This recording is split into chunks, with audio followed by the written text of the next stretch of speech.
All right, what's going on, y'all? Back again. Got another update for y'all. So the Fed had their meeting earlier this week. They decided to raise their interest rates 75 basis points. There was a little bit debate, actually, if they were going to go 100 basis points, being that what the inflation numbers were last week. They were actually worse than anticipated.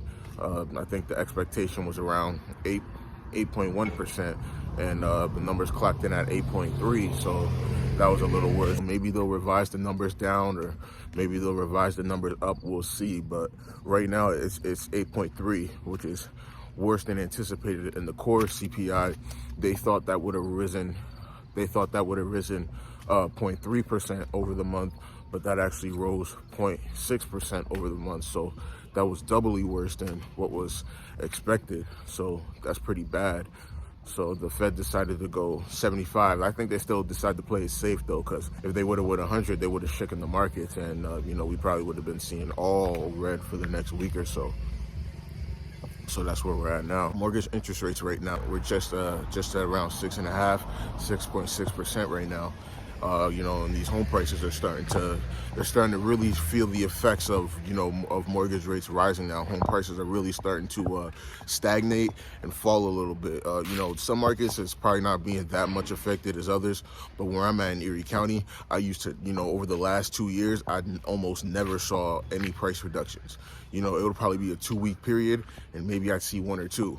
Now, there's like 10, 15 plus every single day.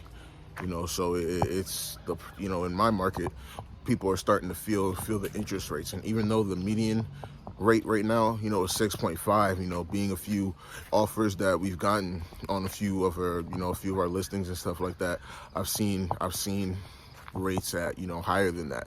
So some people are probably paying, 7% right now, or maybe even more than that. So the rates are really, really getting up there, and the home prices are going to have to drop significantly. Like, I think at least, 30% maybe. So maybe somebody bought their house 2 years ago, 3 years ago at, $500,000. Now nothing in that neighborhood's probably going to sell for anything more than $350. Maybe for the next 10 years or so, 5-10 years. I mean, the market's really going to have to do that much of a drop at the very least, being where rates are. So, my 2 cents on what's going on with everything. I still think that, a lot of people, are having somewhat of a misconception, thinking that, if the Fed raises rates, it's going to stop inflation or at least significantly slow it down.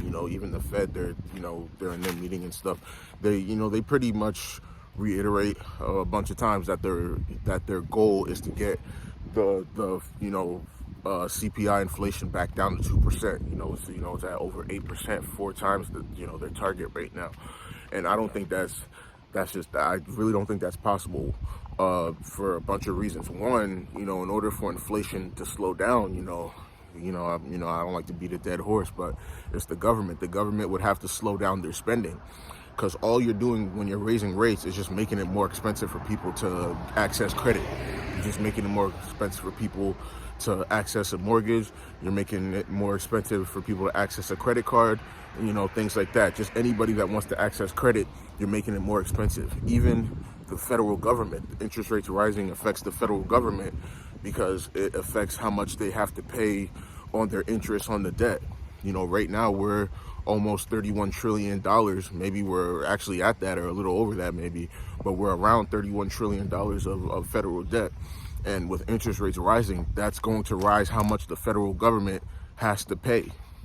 And, I don't know the math off the top of my head. 6% of 30 trillion was maybe, 300 billion, something like that. I don't know.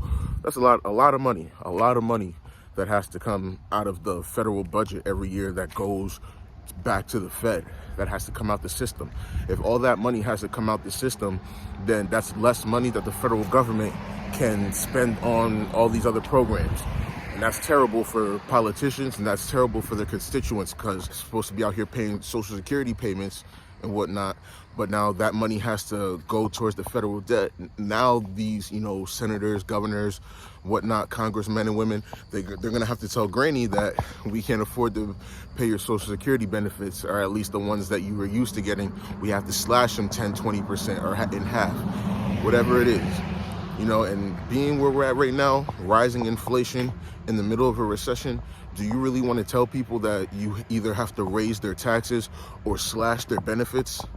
That's not popular right now. So, it's a terrible time to be a politician right now. And being that we have the, Inflation Reduction Act, that spending is almost $450 billion on top of the CHIPS Act, which is another, 50 plus $billion.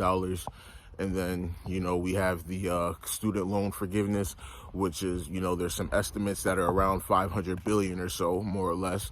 So you're at over $1 trillion on top of all the money that we're currently sending to Ukraine. I don't know how much it's been so far. Maybe that's almost $100 billion. And there's some rising tensions again in China and Taiwan. And being how Biden is talking about the situation, saying, he's kind of alluding, pretty much that America would come to Taiwan's defense, stand with Taiwan, kind of like what's going on in Russia and Ukraine. So potentially more money and spending that's going to be sent over to Taiwan. We'll see what happens with that in the future, but there's a lot more spending that we're promising or supposed to be making when we're not making any money to begin with. We're in a recession. People are going to lose their jobs. I think rates are going up. It's going to be expensive for people to access credit, and if people can't access credit, the system's going to die. So we'll see what goes on, but that's just my 2 cents on what's going on. But appreciate y'all, man. I will talk to you on the next one.